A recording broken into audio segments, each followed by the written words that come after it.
नमस्कार, MNS news live में आप सभी का स्वागत है। मैं हूं आपके साथ अर्शी अंसारी। आइए देखते हैं देश और दुनिया की तमाम खबरें। ईडी की कार्रवाई को लेकर विपक्ष के आरोपों पर भाजपा ने किया पलटवार।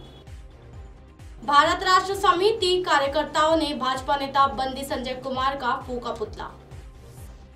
गुजरात विधानसभा में 2002 दंगों पर आधारित डॉक्यूमेंट्री के लिए बीबीसी के खिलाफ प्रस्ताव पारित। आइए देखते हैं खबरें विस्तार से। ईडी की कार्रवाई को लेकर विपक्ष के आरोपों पर भाजपा ने किया पलटवार, कहा सारे भ्रष्टाचारी पकड़े जाएंगे। जी हां, भारतीय जनता पार्टी ने ईडी की कार्रवाई को लेकर विपक्ष के आरोपों पर पलटवार किया है। भाजपा प्रवक्ता गौरव भाटिया ने कहा कि जितने क्षेत्रीय दल भ्रष्टाचार में लिप्त है और जिन पर जांच एजेंसियां कार्रवाई कर रही है, तो वो कभी विक्टिम कार्ड खेल रहे हैं, कभी इमोशनल कार्ड खेल रहे हैं। सारे भ्रष्टाचारी बारी बारी पकड़े जा रहे हैं। जी हाँ, नीतीश कुमार पर साधा निशाना। गौरव भाटिया ने नीतीश कुमार पर निशाना साधते हुए कहा, नीतीश जी, क्या आपने मांग नहीं की थी कि लालू यादव, राबड़ी देवी और तेजस्वी यादव पर भ्रष्टाचार के गंभीर आरोप है और इन पर कार्रवाई होनी चाहिए, लेकिन आज जब ये कार्रवाई हो रही है तो आप तथ्यों पर बात क्यों नहीं कर रहे हैं? मनीष सिसोदिया से हिरासत में पूछताछ करना जरूरी। जी हां, भाजपा प्रवक्ता ने कहा कि कोर्ट ने सही कहा है कि मनीष सिसोदिया से हिरासत में पूछताछ जरूरी है। शर्मनाक गतिविधियों को आगे बढ़ाने में मनीष सिसोदिया का हाथ है और वह भ्रष्टाचार के नशे में बुरी तरह डूबे हुए हैं। आज जनता की उम्मीद ये है कि कोई भी भ्रष्टाचारों को उसको यह एहसास हो कि कानून का डंडा कितना मजबूत है। जी हाँ, जब भ्रष्टाचारी पकड़े जाते हैं तो ये कभी भी उस मुद्दे पर बात नहीं करते हैं। अंदर से ये भी जानते हैं कि उन्होंने भ्रष्टाचार किया है। घोटाले में लगी हुई थी कांग्रेस। जी हाँ, गौरव भाटिया ने कहा कि कांग्रेस समय समय पर घोटालों की श्रृंखला में लगी हुई थी। ये 2G घोटाला, राष्ट्रमंडल खेल घोटाला और न जाने क्या क्या अपराध था, वो घोर भ्रष्टाचार का समय था। लेकिन अब लोग जागरूक हो गए हैं और वे चाहते हैं कि हर भ्रष्टाचार तत्व के सबक सिखाए जाए। जी हाँ, के कविता को जवाब देना ही होगा। जी हाँ, BRS MLC के कविता पर निशाना साधते हुए भाजपा प्रवक्ता ने कहा कि कविता जी, आपको ये जनता को बताना ही होगा कि आपको इंडोस्पिट्स से क्यों लेना देना है या नहीं। मैं स्पष्ट कर दूं, कोई भी भ्रष्टाचारी कानून से ऊपर नहीं है और कोई कानून पर मजबूती से अपना काम करेगा। भारत राष्ट्र समिति कार्यकर्ताओं ने भाजपा नेता बंदी संजय कुमार का फूका पुतला। कविता के खिलाफ आपत्तिजनक टिप्पणियां करने का आरोप। जी हां, भारत राष्ट्रीय समिति BRS के कार्यकर्ताओं और समर्थकों ने शनिवार को राष्ट्रीय राजधानी में भारतीय जनता पार्टी की तेलंगाना इकाई के अध्यक्ष बंदी संजय कुमार के खिलाफ विरोध प्रदर्शन किया। दरअसल बंदी संजय कुमार ने BRS MLC के कविता के खिलाफ आपत्तिजनक टिप्पणी की थी। प्रदर्शनकारियों ने भाजपा नेता का फूका पुतला। जी हां, तेलंगाना भाजपा अध्यक्ष के कार्यकर्ताओं ने बताया कि बंदी संजय कुमार द्वारा तेलंगाना भाजपा अध्यक्ष के कार्यालय ने बताया कि बंदी संजय कुमार द्वारा लगभग 3 दिन से पहले दिए गए कुछ बयानों को बढ़ा चढ़ाकर पेश किया जा रहा है। ये तेलुगु भाषा में बोली जाने वाली एक सामान्य सी बात है। बयान के मुताबिक ये राज्य में अशांति पैदा करने के लिए ध्यान भटकाने की राजनीति है। जी हाँ, क्योंकि दिल्ली आबकारी नीति मामले में प्रवर्तन निदेशालय द्वारा मुख्यमंत्री के चंद्रशेखर राव की बेटी को तलब किया गया है। बयान में कहा गया है कि BRS जानबूझकर इसे महिला के अपमान के रूप में दर्शा रही है। ये राज्य में अशांति पैदा करने के लिए ध्यान भटकाने की रणनीति है।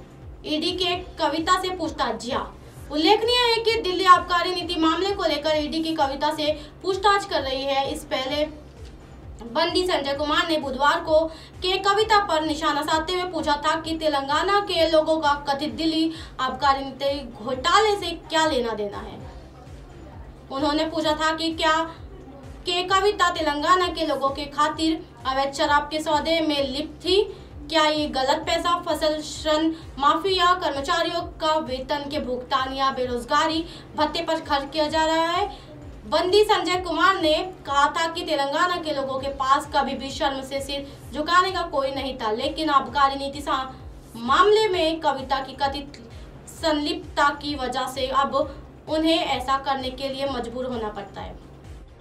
गुजरात विधानसभा में 2002 दंगों पर आधारित डॉक्यूमेंट्री के लिए बीबीसी के खिलाफ प्रस्ताव पारित। जी हां, गुजरात विधानसभा में प्रस्ताव पेश करने के दौरान भाजपा विधायक विपुल पटेल ने कहा कि बीबीसी की इंडिया द मोदी क्वेश्चन शीर्षक वाली विवादास्पद डॉक्यूमेंट्री विश्व स्तर पर भारत की छवि को खराब करने के दुर्भावनापूर्ण प्रयास के तहत 2002 की घटनाओं को गलत तरीके से प्रस्तुत करती है। पटेल ने विधानसभा में कहा, अगर कोई इस तरह व्यवहार या कार्य करता है तो इसे हल्के में नहीं लिया जा सकता है। बीबीसी अपनी विश्वसनीयता को खो रही है और भारत सरकार के खिलाफ कुछ छिपे हुए एजेंट्स के साथ काम कर रहे हैं। इसलिए ये सदन केंद्र सरकार से अनुरोध करता है कि वो बीबीसी की डॉक्यूमेंट्री में दिखाए गए निष्कर्षों के खिलाफ कड़ी कार्रवाई करे। पटेल के प्रस्ताव का भाजपा विधायक मनीषा वकील, अमित ठाकरे, धवल सिंह जाला और मंत्री हर्ष सांघवी ने समर्थन किया। दिन से पहले सदन ने निकाले गए कांग्रेस विधायकों के अनुपस्थिति में इसे ध्वनि मत से पारित कर दिया गया। सर्वसम्मति से प्रस्ताव पारित करने के बाद विधानसभा अध्यक्ष शंकर चौधरी ने कहा कि बीबीसी का प्रयास निंदनीय और इसकी जोरदार निंदा की जाती है। सदन ने केंद्र को अपना संदेश भेजने के लिए प्रस्ताव पारित किया। रिपोर्ट्स के मुताबिक प्रस्ताव का समर्थन करते हुए मंत्री हर्ष सांघवी ने कहा कि डॉक्यूमेंट्री सिर्फ प्रधानमंत्री मोदी के खिलाफ नहीं बल्कि देश के 135 करोड़ नागरिकों के खिलाफ थी। उन्होंने आगे कहा, प्रधानमंत्री ने अपना पूरा जीवन राष्ट्र सेवा के लिए समर्पित कर दिया। विकास को अपना हथियार बनाकर देश विरोधी तत्वों को करार जवाब देना चाहिए। उन्होंने भारत को वैश्विक मंच पर लाने के लिए कड़ी मेहनत की है। इस डॉक्यूमेंट्री में गुजरात दंगों के कुछ पहलुओं की जांच करने का दावा किया जा रहा है, जो गोधरा ट्रेन जलाने की घटना के बाद हुआ था जब मोदी गुजरात के मुख्यमंत्री थे। जी हाँ, मालूम हो कि बीते जनवरी माह में बीबीसी ने India the Modi question documentary जारी की थी। इसमें बताया गया था कि ब्रिटेन सरकार द्वारा करवाई कई गुजरात दंगों की जांच में जो अब तक अप्रकाशित रही है में नरेंद्र मोदी को सीधे तौर पर हिंसा के लिए जिम्मेदार पाया गया था। साथ ही इसमें प्रधानमंत्री नरेंद्र मोदी और देश के मुसलमानों के बीच तनाव की भी बात कही गई थी। ये 2002 के फरवरी और मार्च महीनों में गुजरात में बड़े पैमाने पर सांप्रदायिक हिंसा में उनकी भूमिका के संबंध में दावों की पड़ताल भी करती है, जिसे 1000 से अधिक लोगों की जान चली गई थी। डॉक्यूमेंट्री का दूसरा एपिसोड केंद्र में मोदी के सत्ता में आने के बाद, विशेष तौर पर 2019 में उनके दोबारा सत्ता में आने के बाद मुसलमानों के खिलाफ हिंसा और उनकी सरकार द्वारा लाए गए भेदभावपूर्ण कानून की बात करता है। जी हाँ, इसमें मोदी को बेहद विभाजनकारी बताया गया है। इसने तुरंत बाद केंद्र में नरेंद्र मोदी इनके नेतृत्व वाली भाजपा सरकार ने सोशल मीडिया प्लेटफॉर्म ट्विटर और यूट्यूब को डॉक्यूमेंट्री के लिंक ब्लॉक करने को निर्देश दिया था। वहीं विदेश मंत्रालय ने डॉक्यूमेंट्री को दुष्टाचार का हिस्सा बताते हुए खारिज कर कहा था कि इससे निष्पक्षता का अभाव है तथा ये एक औपनिवेशिक मानसिकता को दर्शाता है। हालांकि बीबीसी अपनी डॉक्यूमेंट्री के साथ खड़ा रहा है और उसकी कहना था कि ये काफी शोध करने का बाद बनाई गई है, जिससे महत्वपूर्ण मुद्दों को निष्पक्षता के उजागर करने की कोशिश की गई है। चैनल ने यह भी कहा था कि उसने भारत सरकार ने इस पर जवाब मांगा था, लेकिन सरकार ने कोई जवाब नहीं दिया। अब आप हमारे चैनल को आपके मोबाइल पर भी देख सकते हैं। मोबाइल ऐप पर देखने के लिए प्ले स्टोर से MNS news TV app download करें। इंस्टा, लिंक, ट्विटर, हाईकुक, फेसबुक और कई सोशल मीडिया के प्लेटफॉर्म पर हमारा चैनल उपलब्ध है। आप इसे यूट्यूब पर भी देख सकते हो। आप हमारे चैनल को लाइव भी देख सकते हो www.mnsnews.com पर।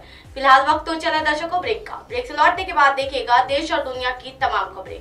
बने रहिए एमएनएस न्यूज पर। नमस्कार।